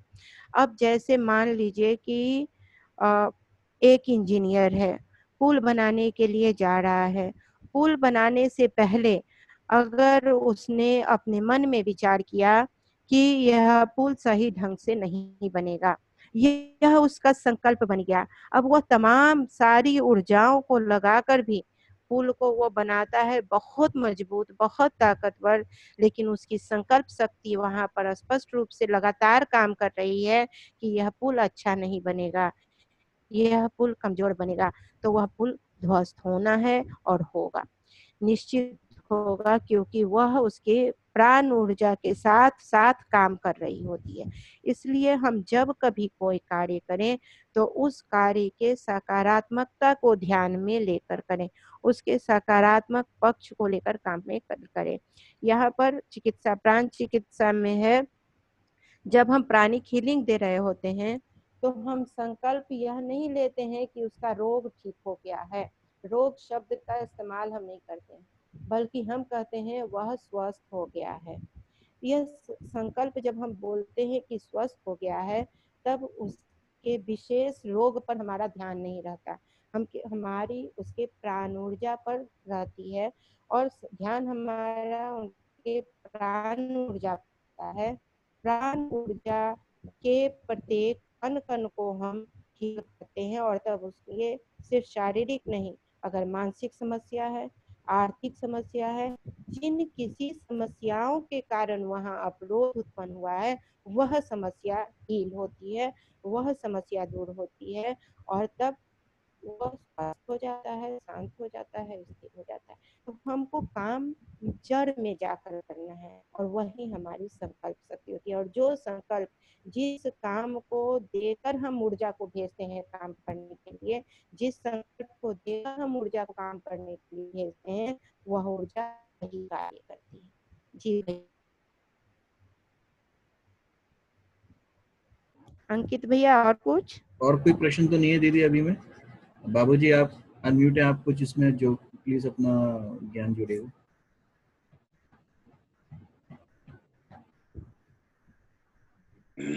जी बाबूजी कुछ बताएंगे? यहाँ संकल्प शक्ति को ही, विल पावर को ही मुख्य रूप से आप प्राण समझें, क्योंकि प्राण को एक संकल्प शक्ति भी कहा है गुरुजी। एक बार गुरुजी क्लास ले रहे थे शांति कुंज में ऊपर छत पर, तो उन्होंने कहा कि जैसे मान लीजिए कि कोई वो तो एक जगह बैठे बैठे विश्व को प्राणवान बना देते हैं, तो ऋषि एक जगह बैठा हुआ भी अपने संकल्प शक्ति से पूरे विश्व को चला सकता है। ईश्वर संकल्प शक्ति से ही पूरे सृष्टि को चला रहे हैं, तो संकल्प शक्ति ही, विल पावर ही मुख्यतः प्राण है। प्रश्नोपनिषद में इसको पूछा कि ये प्राण आता कहाँ से, प्राण इस सृष्टि में आया कहाँ से, और तो आत्मन ऐसा प्राणो जायते, आत्मा ही प्राण को उत्पन्न करता है। तो हम अपने आत्मा यत चितस तेना ऐसा प्राणायाति, आत्मा का जैसा संकल्प होगा वैसा प्राण अपना नेचर चेंज कर देता है। इस मान लीजिए कि कोई आशीर्वाद दिया किसी को खुश रहो या जियो या आपका रोग दुख ठीक हो जाएगा, तो ये शब्द के पीछे में उन्होंने अपनी संकल्प शक्ति कितना खर्च किया, इसके आधार पर उसका प्राण हीलिंग होगा, उसका रिजल्ट आएगा।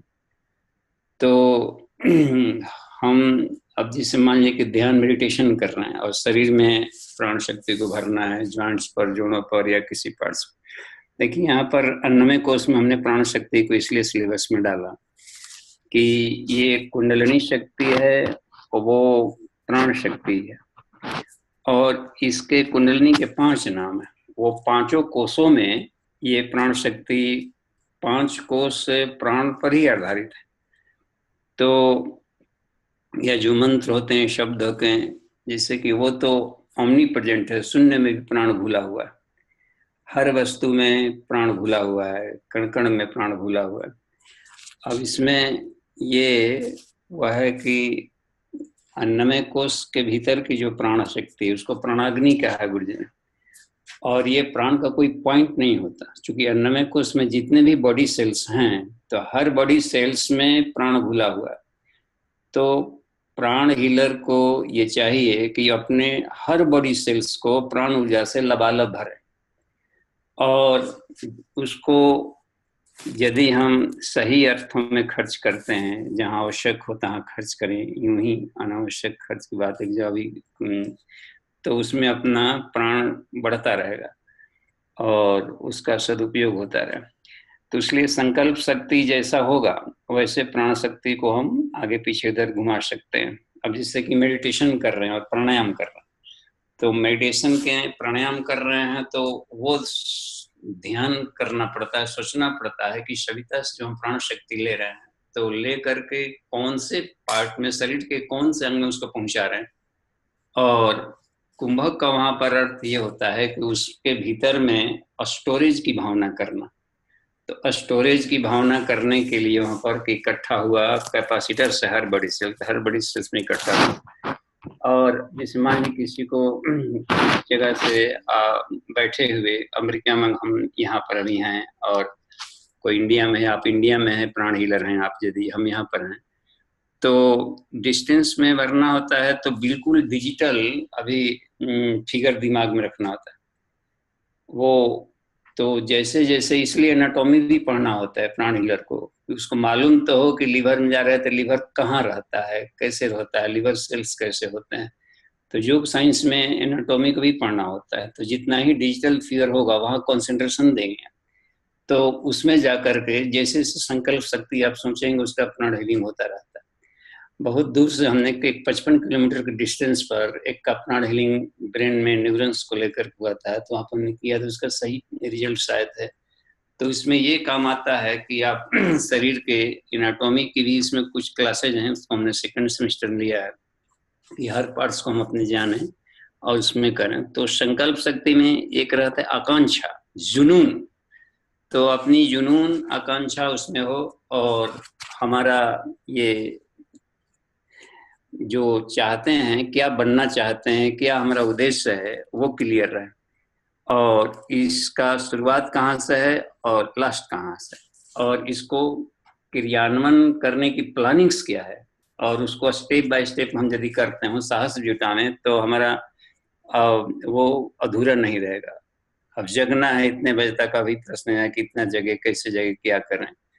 तो ये बार बार अपने पर सोचना पड़ता है कि सोने से कितना हमारे घाटा पड़ रहा है लाइफ में, और एक एक दिन हमको कितना स्लगिश होते जा रहे हैं, लाइफ क्या कितना, तो उससे और जग जाते हैं टाइम पर तो कितना हम इसमें फायदा है, क्या कुछ कर लेते हैं, और कितना जगना आसान है। तो ये बार बार रिपीट किया जाता है अपने पर, तो वो हमें वो प्राण शक्ति बढ़ाने के लिए भीतर से पूर्ण होते हैं कि आत्मा हमेशा सजग है वो। तो जैसे जैसे उसके से ट्यूनिंग करेंगे तो भीतर से अपनी प्राण शक्ति बढ़ती जाती। तो यह है कि संकल्प शक्ति, विल पावर ही मुख्यतः प्राण है, और विल पावर आत्मा अपने भीतर से निकाल सकता है जितना चाहे कहीं भी। आदमी बिना भोजन के भी लंबे समय तक रह लेता है सिर्फ विल पावर के आधार पर, तो अपने भीतर से प्राणिक एनर्जी निकाल लिया।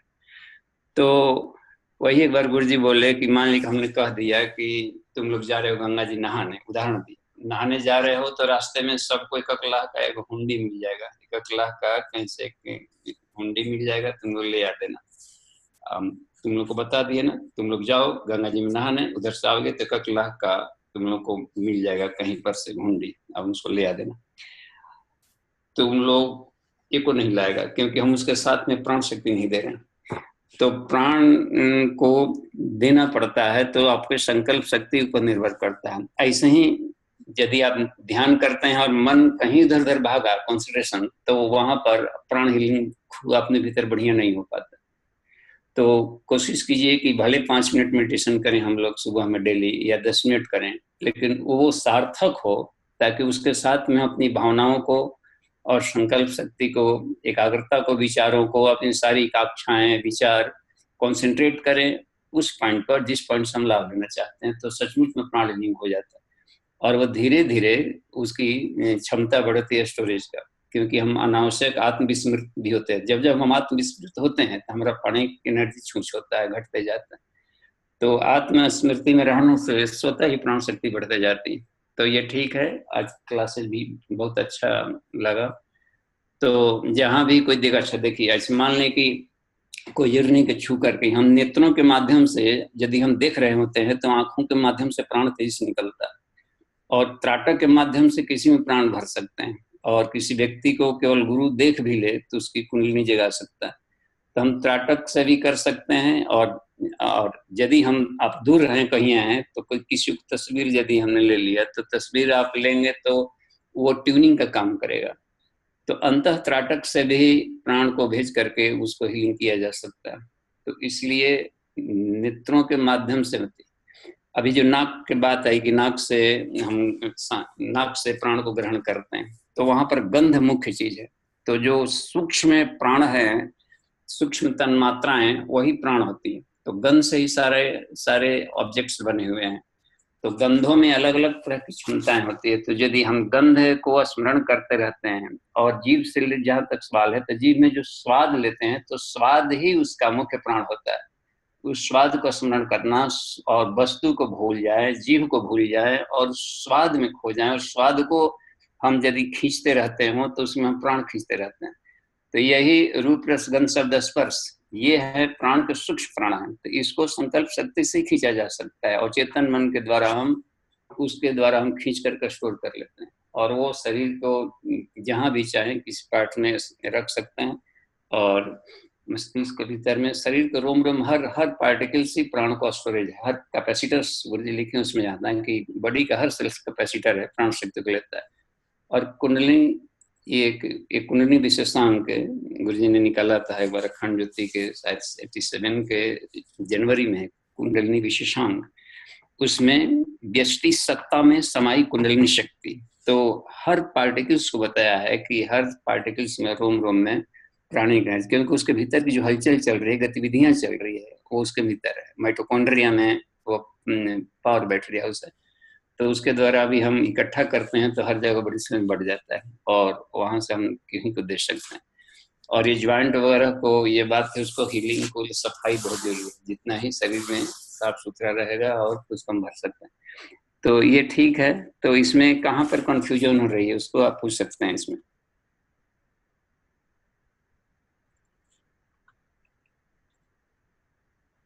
और ये पद्मा दी का क्या था प्रश्न था, उसमें रिटर्न में कहा था प्रश्न, वो हम नहीं देख पाए। कुंभ कितना करें,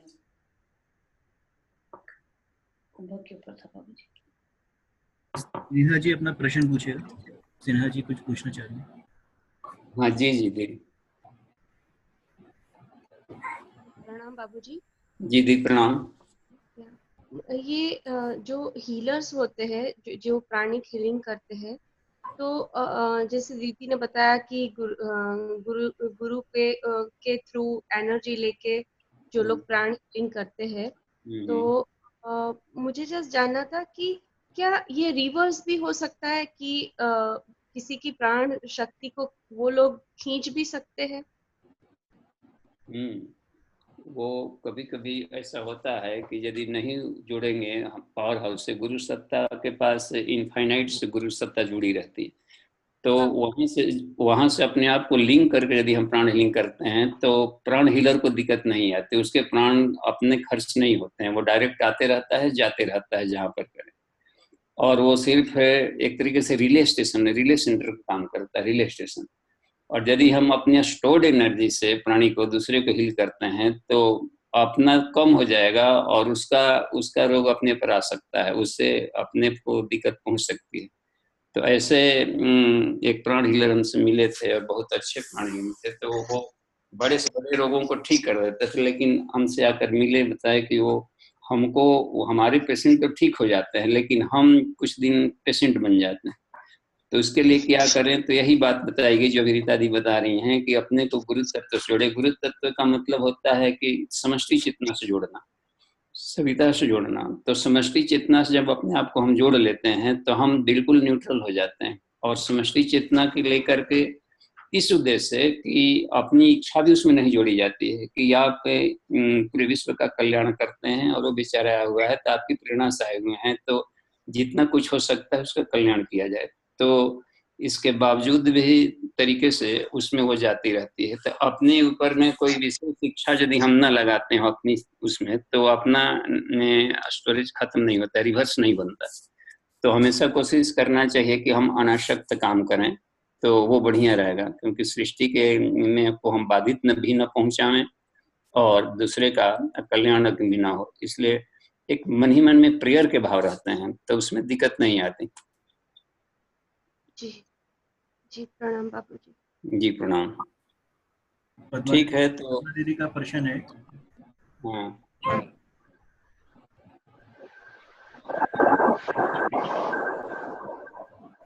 हेलो,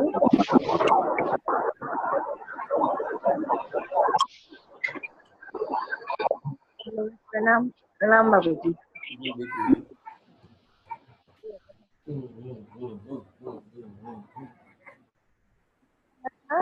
कि हमें बेवजह कुंभक नहीं करना चाहिए, मतलब न्यूट्रल में नहीं जाना चाहिए, ऐसा क्यों?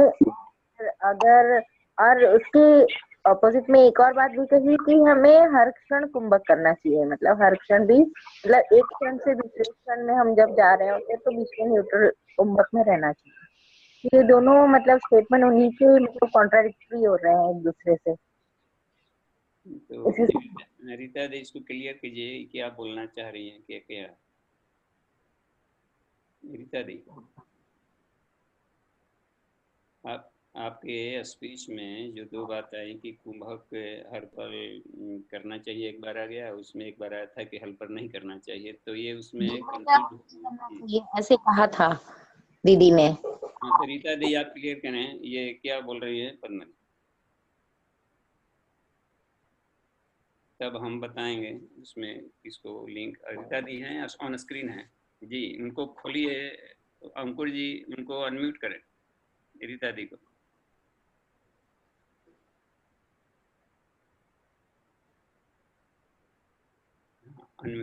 हाँ दीदी, ये मैंने दो बातें कंट्राडिक्टरी कही। एक बात मैंने कही कि आपको हर क्षण कुंभक करना है, यानी न्यूट्रल में जाना है, एक विचार से दूसरे विचार में जाना है, तो क्षण भर का कुंभक करना। या मैंने क्षण भर की चर्चा, बार बार मैंने की क्षण भर की चर्चा, यानी कि क्षणिक कुंभक करना है, यानी सिर्फ हमको उस जगह से दूसरे जगह पर जाना है। यहाँ पर जो कुंभक है वह प्राणिक हीलिंग के रूप में है कि हर समय आप अपने अंगों पर प्राण ऊर्जा के जागृति का चेतना बनाए रखें। वह हर समय प्रति पल की बात है। इसीलिए उस समय मैंने कहा था, अगर गाड़ी चलाते समय, उदाहरण मैंने दिया था कि गाड़ी चढ़ाते समय यदि कुंभक यानी कि न्यूट्रल ज्यादा देर हो गया तो शरीर का तापमान यानी कि गाड़ी का तापमान बढ़ जाएगा, यंत्र का तापमान बढ़ जाएगा, और उस तापमान को नियंत्रित करने के लिए फिर योगाभ्यास के पास जाना पड़ेगा। इसलिए जिस प्रतिपल के जो हमको कुंभक करने हैं, उस समय के कुंभक में हमको कुंभक की संख्या, कुंभक के जो समय है वो बहुत नहीं ले जाना है। जब हम योगाभ्यास के कुंभक कर रहे होंगे, विशेष रूप पर हम प्राणायाम कर कर कुंभक कर रहे होंगे, उसकी अलग चीजें होंगी, उसकी विशिष्ट होंगी, उस समय हम कुंभक के समय को बढ़ाते जाएंगे। लेकिन यह प्रतिपल को जो हर समय हमको करना है कुंभक, उस समय की बात मैंने कही थी। उस समय बहुत ज्यादा देर हमको कुंभक नहीं करना है। जी दीदी। जी दीदी। अच्छा, बेवजह कुंभक नहीं करना है, इसका क्या मतलब? बेवजह करने का मतलब बिना अनावश्यक कुंभक करने का मतलब। जी जी दीदी, वहाँ मैंने बेवजह शब्द का इस्तेमाल इसीलिए करा था कि अब मान लीजिए कि अब हम ऑफिस में बैठे हुए हैं और ऑफिस के हम कार्य कर रहे हैं, ये प्रति क्षण की बात मैंने की थी, प्रतिपल यानी प्रत्येक कामों के समय की बात मैंने की थी। तो जब हम मान लीजिए ऑफिस में बैठे हुए हैं और ऑफिस में बैठकर हम कुंभक का अभ्यास करने लगे, यानी हमको अभी संचिका देखना है, एक संचिका से दूसरा संचिका देखना है, और उस समय अति आवश्यक कार्य है, और उस समय हम कुंभक में चले जाएं, कुंभक को ज्यादा समय करने लगे। यहाँ बेवजह का मतलब ज्यादा समय की बात थी कि अगर हम ज्यादा समय करने लगे तो हमारी प्राण ऊर्जा कमजोर पड़ेगी। ये संदर्भ था वहां पर। यहाँ बेवजह शब्द का मतलब ज्यादा देर में रखना। जी ठीक है, धन्यवाद। जी बाबूजी।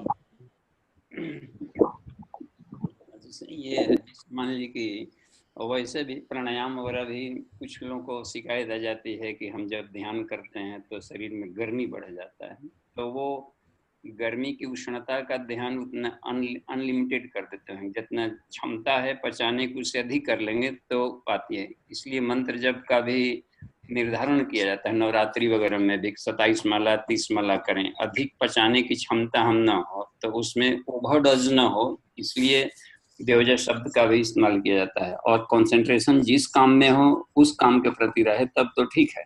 सजगता के रूप में भी प्राणायाम होता है, तो जो हम काम ऑफिशियल करते हो उसमें अपनी सजगता दे रहे हो तो वो बेटर होगा। तो वहां पर उस रूप में उस जो भी है क्रियाएं चलती है सब प्राण के ही रूप है, सारी इच्छा सारे विचार सारी क्रियाएं प्राण के। यहाँ पर गायत्री व इदम सर्वम, ये छंदोग्योपनिषद में, यहाँ प्राण के सिवा कुछ है ही नहीं है। हम लोग प्राणों के समुद्र में तैर रहे हैं, हम लोग प्राण से बने हैं और प्राण से ही सृष्टि बनी है, प्राण ही मूल तत्व है। तो इसलिए उसको जिस काम में हम लगाए हैं उसको उस काम में केंद्रित रखें, तो ये वजह वजह कहलाएगा।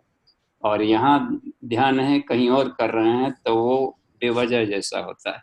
और आवश्यकता से अधिक मात्रा में हम जितना पचा सकते हैं उतना ही उसको खाएं, स्टोर करें तो ही थे, नहीं तो वो साइड इफेक्ट डालता है।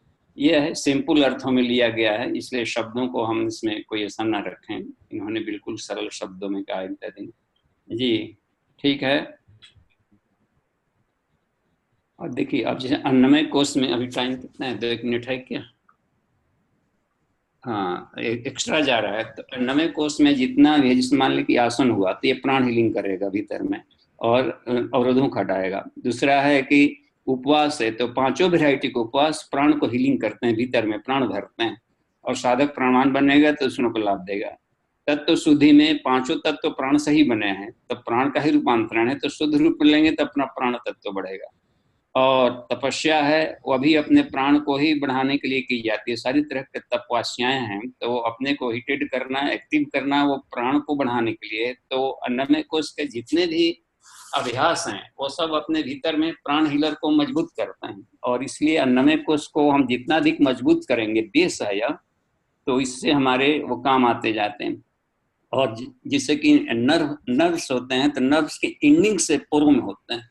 नर्व्स कहीं और है, गैंग्लियंस में है या ब्रेन्स में है, नर्व है ऑल्फैक्टरी का नर्व यहाँ पर, ऑल्फैक्टरी लोब का, और नाक में उसके एंडिंग्स रहते हैं, तो एंडिंग से वो खींचता है, वहां पर ले जाता है, सूचनाएं देता है, इकट्ठा करता है। तो नर्व्स एंडिंग से उंगलियों के पोरों पर अधिक होते हैं, इसके लिए इसका इस्तेमाल करते हैं या झड़ते रहता है, शरीर के हर चक्कर झड़ता है, लेकिन जो खास करके इरोजन पार्ट्स हैं वहां पर अधिक नर्व एंडिंग्स रहते हैं बॉडी के, इसलिए उसको जितना ही वो नाड़ियां साफ होती रहेंगी, शुद्ध होती रहेंगी, नाड़ी शोधन प्राणायाम वगैरह करते रहेंगे तो ये लगेगा।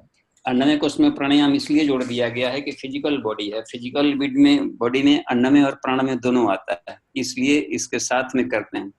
तो वो यहाँ पर प्राणाग्नि के रूप में रहेगा, और प्राणमय कोश में जो प्राण रहेगा वो जीवनी शक्ति के रूप में रहेगा। मनोमय कोश में जो प्राण रहेगा योगाग्नि के रूप में रहेगा, योग की अग्नि का आभामंडल के रूप में रहेगा। और विज्ञानमय कोश का जो प्राण रहेगा वो हमारी निरितंबरा प्रज्ञा के रूप में प्राण रहेगा। तो ये सब प्राण के रिफाइंड स्वरूप है, इसलिए धीरे धीरे उन सब के स्तरों को हम लोग बढ़ाएंगे, तो जितना ही अपने का परिशोधन होता जाएगा उतना लाभ मिलता जाएगा। आज के क्लास में सभी पार्टिसिपेंट्स को प्रणाम और बहुत बहुत आभार। तो शांति पाठ कर लिया जाए, एक बार ओम बोला जाएगा, 3 बार शांति बोलेंगे हम लोग दूसरे कल्याण के लिए।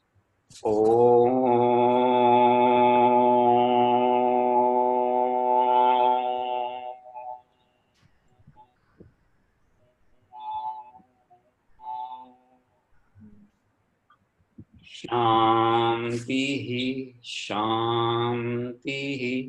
शांति शांति।